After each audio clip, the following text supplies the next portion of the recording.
आज मैं तुम लोगों को ऐसी बीमारी के बारे में बताने वाला हूँ जिसको होने के बाद आदमी सोना, हिलाना, खुजाना, नहाना सब भूल जाता है। अब तुम लोग पूछोगे ऐसी बीमारी का क्या नाम? इस बीमारी का नाम है एग्जाम। अगर ब्लैकमेलिंग इलीगल है ना तो इंडिया के सारे टीचरों को जेल में भेज देना चाहिए। जैसे ही फाइनल एग्जाम पास आने लगते हैं ना तो ये लोग इंटरनल मार्क्स काटने के नाम पर ब्लैकमेल करने लगते हैं। असाइनमेंट लिखो वरना इंटरनल काटूंगा, 70% अटेंडेंस चाहिए वरना इंटरनल काटूंगा, रोज मेरी चाटो वरना इंटरनल काटूंगा। काटो काटो साला, हमारा गला ही काट डालो ना तुम लोग।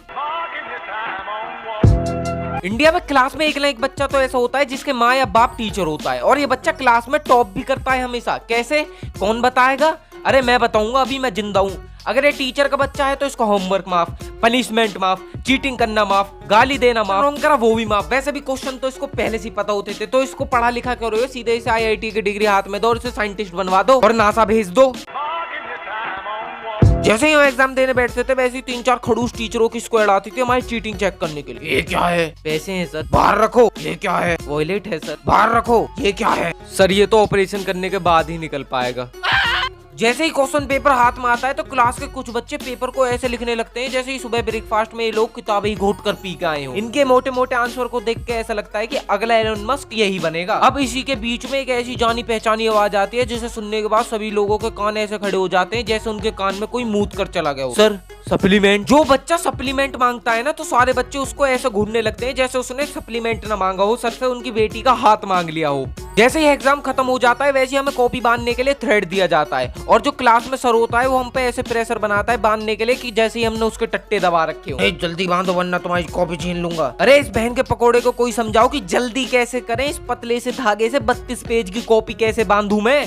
स्टेपलर का भी इन्वेंशन हो गया है, उसका इस्तेमाल भी करवा दो।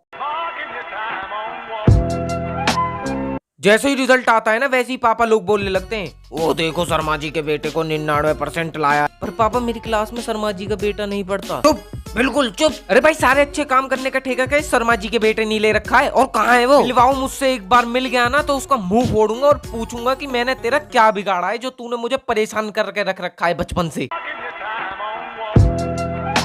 अगर तुम्हारे 10th में 80% से ऊपर नंबर आए ना तो तुमसे बदनसीब नहीं है, क्योंकि तुम लोगों ने अपना ही चूतिया काट लिया है। क्योंकि जिनके उससे कम आए ना उनके पास है करियर चॉइस करने की पूरी आजादी, चाहे वो आर्ट्स ले, कॉमर्स ले या फिर अपनी बुंड मराने के लिए साइंस ले या फिर ऑटोमोबाइल। 80% से ऊपर वालों के लिए कोई चॉइस नहीं है, उन्हें साइंस लेने ही पड़ेगी, चाहे तुम्हारा मन हो या ना हो। क्योंकि यहाँ आर्ट्स और कॉमर्स को चूज करने वालों को होशियार नहीं माना जाता। पर आज यही लोग कलाकार और बिजनेसमैन बन गए, साइंस वाले बेकार रह गए हैं। जैसे ही एग्जाम शुरू हो जाते हैं ना तो हमारे घर वाले हमारे पीछे पड़ जाते हैं। 10th में थे तब कहते थे अभी पढ़ ले बेटा बाद में ऐसी ऐसे। जब 12th में आए तब कहते थे अभी पढ़ ले बेटा बाद में ऐसी ऐसे। अब मैं कॉलेज को पार करने वाला हूँ पर मुझे ऐस अब तक नहीं मिली है। मुझे लगता है मरने के बाद ही मिलेगी। ऐस तो सिर्फ अभिषेक बच्चन को मिली है, हमारे हाथ में तो सिर्फ बाबा जी का ठुल्लू ही रह गया है।